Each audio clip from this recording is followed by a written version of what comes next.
Assalamu alaikum everyone. Hopefully you all are doing well. Welcome back to my YouTube channel.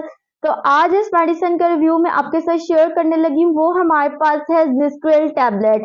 जिस्ट्रिल tablet की composition की बात की जाए तो इसमें लाइसिनोप्रिल इस्तेमाल किया गया है। ये हमारे पास मार्केट में 5 मिलीग्राम और 20 मिलीग्राम की पोटेंसी में आता है। ये हमारे पास एंटी हाइपरटेंसिव ड्रग है, एसी इनहिबिटर्स है, जो कि हम हाई ब्लड प्रेशर के पेशेंट्स में इसका इस्तेमाल करते हैं। इसके अलावा हम इसका इस्तेमाल हार्ट फेलियर के पेशेंट्स में करते हैं। हार्ट फेलियर में क्या होता है कि कि हमारा जो हार्ट है एक पावरफुल मस्कुलर ऑर्गन है।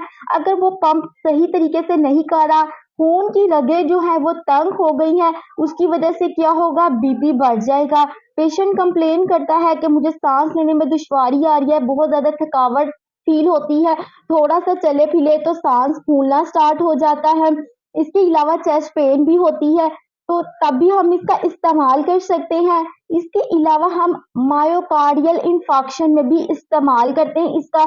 अगर आपका कोलेस्ट्रॉल लेवल बहुत हाई रह रहा है, ब्लड वेसल्स में कोलेस्ट्रॉल की अमाउंट बढ़ गई है, कोई क्लॉट्स वगैरह बढ़ गया है, तो उसकी वजह से क्या होगा कि हमारे हार्ट के मसल्स को प्रॉपरली ब्लड और ऑक्सीजन नहीं मिलेगा, जिसकी वजह से हमारे हार्ट के मसल्स जो है वो उनकी डेथ होना स्टार्ट हो जाएगी। तो हमारे लिए बीपी को मेंटेन रखना बहुत ज्यादा जरूरी है। हमारी वेसल्स में ब्लड फ्लो नॉर्मलाइज होना बहुत ज्यादा जरूरी है। अगर हम इसको नहीं ख्याल करते हैं तो हमारे बॉडी के डिफरेंट ऑर्गन्स जो है वो डैमेज हो सकते हैं। अपार्ट फ्रॉम द इसका इस्तेमाल हम डायबिटिक न्यूरोपैथी में भी करते हैं। डायबिटिक न्यूरोपैथी में क्या होता है कि अगर बीपी बहुत ज्यादा तेज रह रहा है लंबे अरसे के लिए तो गुर्दे भी फेल हो जाते हैं। डायबिटिक रिटेनोपैथी में भी इसका इस्तेमाल किया जाता है।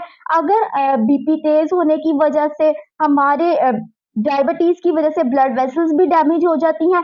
अगर आंखों को सही तरीके से ब्लड नहीं पहुंच रहा तो पेशेंट को देखने में मसला आएगा, ब्लड विजन होगी, रेडनेस आंखों में हो सकती है। इसके अलावा आंखों से पानी निकल सकता है और रात को देखने में दुश्वारी का सामना भी करना पड़ता है। अगर हम इसको डायबिटिक रेटिनोपैथी को टाइमली ट्रीट ना करें तो कंप्लीट ब्लाइंडनेस भी हो सकती है। इसका इस्तेमाल बेसिकली हम बीपी को कम करने के लिए करते हैं, अपने ब्लड फ्लो को नॉर्मल रखने के लिए जिस्ट्रिल टैबलेट का इस्तेमाल करते हैं। नेक्स्ट इसकी बात करें साइड इफेक्ट्स की, तो नोजिया, वॉमिटिंग, डायरिया, डेजीनेस या हेडेक वगैरह फेस करने पड़ सकता है पेशेंट को। नेक्स्ट इसकी हम प्राइस की बात करें तो ऑलमोस्ट 160 रुपीज इसकी प्राइस है, पाकिस्तानी प्राइस है, तो ये आपको किसी भी फार्मेसी शॉप से इजीली मिल जाएगी। इसकी डोज की बात की जाए तो डोज जो है वेरी कर रही है, पेशेंट टू पेशेंट वेरी कर रही है कि आपको किस टाइप का हाइपरटेंशन, आपको स्टेज 1 का हाइपरटेंशन है या स्टेज 2 की हाइपरटेंशन है या प्री हाइपरटेंसिव पेशेंट है, तो उसके अकॉर्डिंग डोज जो है वो वेरी कर रही होती है। उम्मीद करती हूँ कि मेरी वीडियो आपके लिए इंफॉर्मेटिव रही होगी। If you guys like this video, also share with your friends and don't forget to subscribe my YouTube channel। मिलते हैं आपसे नेक्स्ट वीडियो में। टेक केयर, अल्लाह हाफिज।